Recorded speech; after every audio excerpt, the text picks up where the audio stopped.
In this video, I'm going to go over a part 2 of explaining how piano lead sheets work, what the symbols mean, and how they show up in music and how to play them. And if you watch until the end of the video, I will provide you with another very helpful tool and surprise that I think will help you continue with your piano journey.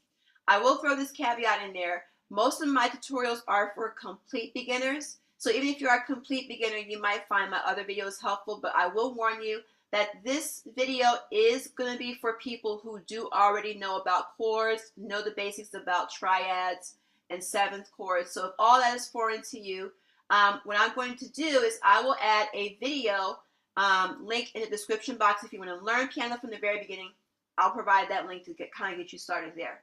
Now, with that said, what are lead sheets?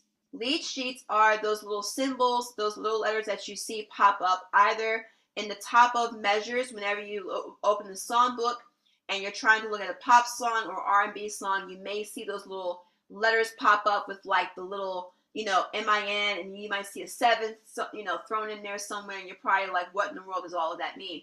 Or if you're trying to look up a song on the internet, some people may give it to you in lead sheet form where they'll just tell you, the chord, and then the whatever symbols that follow. So you might see something crazy like an A, MIN 9 with the parentheses with a sharp 5. So it kind of gets a little crazy.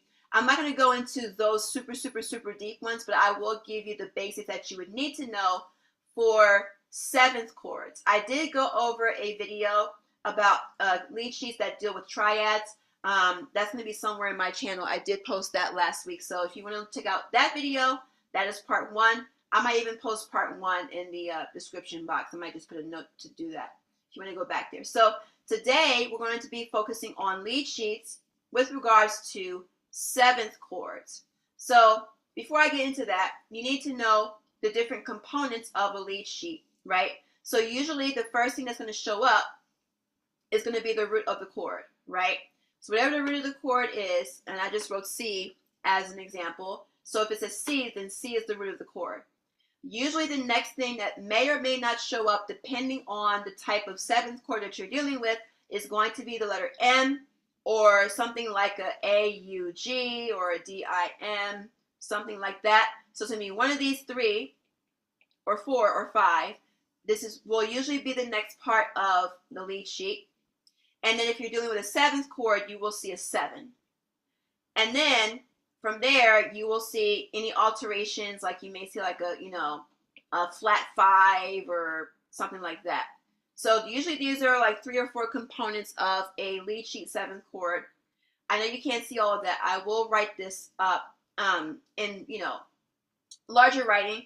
This is just kind of giving you the different components of a lead sheet. So you'll get the root, you'll get what type of chord, whether it's major, minor, augmented, diminished, whatever, and then whether or not it's a triad or a seventh chord, and if there are any alterations to that particular chord.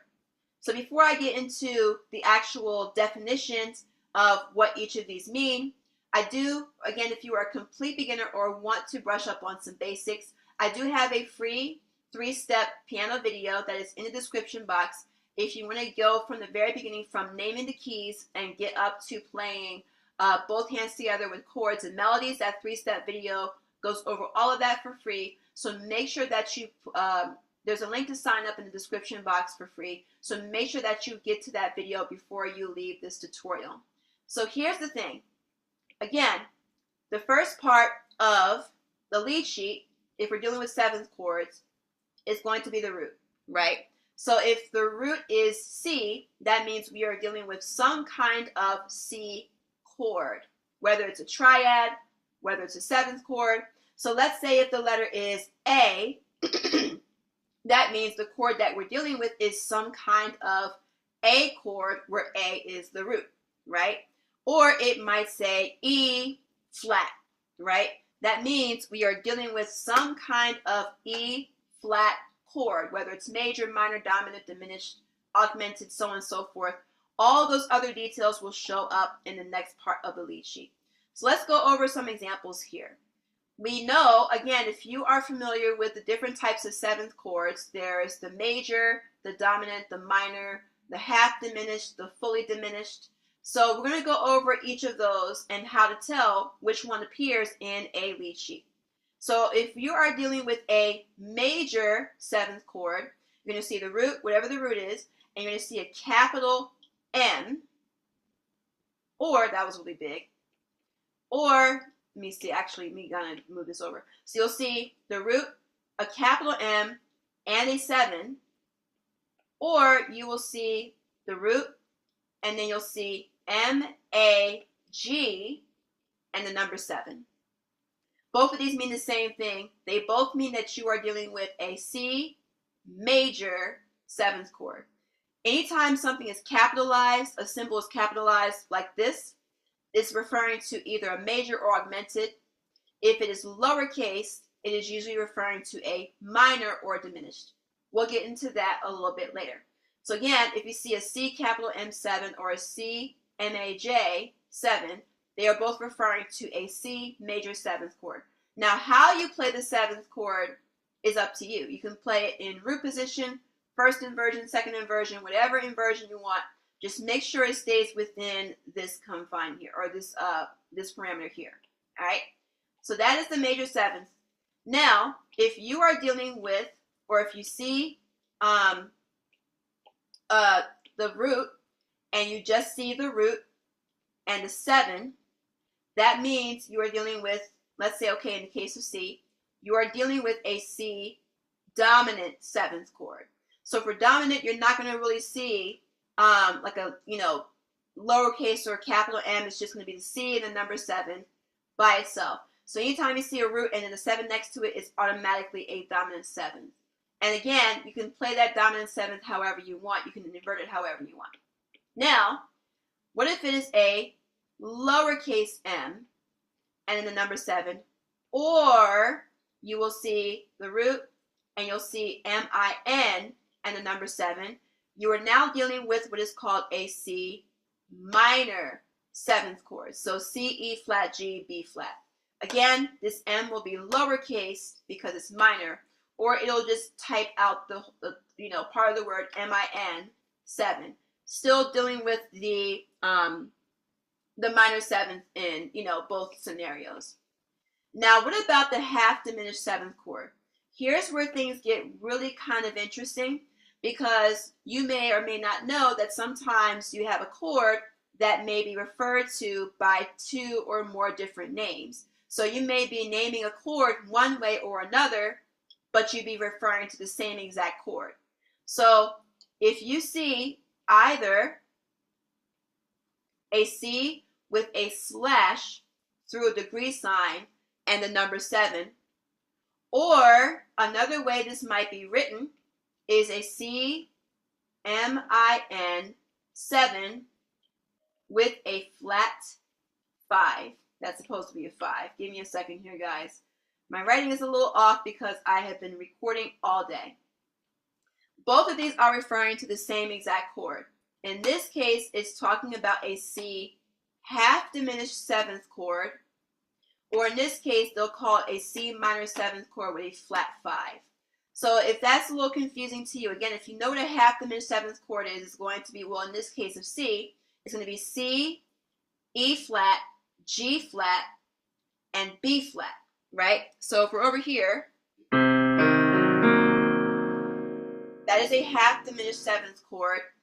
But in some cases, it will be addressed as an altered chord. So what they mean by C minor 7 with a flat 5 is it's saying that the original chord was a C minor 7, C, E flat, G, B flat, but the fifth has been altered to become a flat, which ultimately gives us the same exact chord, right?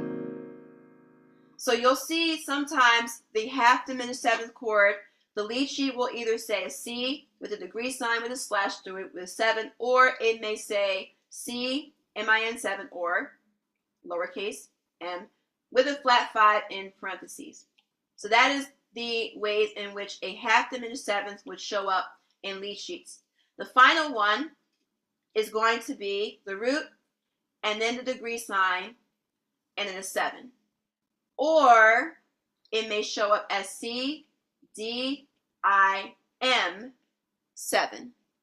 Both are referring to a C fully diminished seventh chord. So as you know, again, if you're familiar with your seventh chords, that would be C, E flat, G flat, A, or if you're going to be, theoretically correct, B double flat, right? But either way, C is going to be this note, this note, this note, this note. So either way, you're going to see either the degree sign with a 7 or C, D, I, M, and the number 7. So you're going to be dealing with the same chord either way.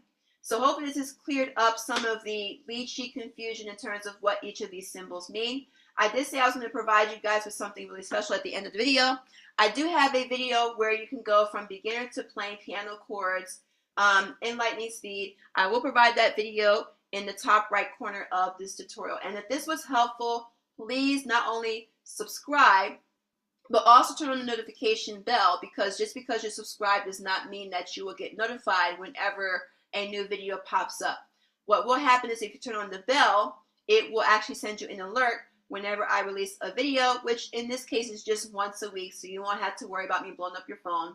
So just make sure you turn on that bell before you leave, and also hit the like button because it helps my videos reach more people. And also feel free to share this with other people that you might think that might find this video helpful. And finally, if you have any questions, please put them in the comments section. I will be more than happy to answer them for you. So thank you for watching. I look forward to seeing you in the next tutorial. Take care.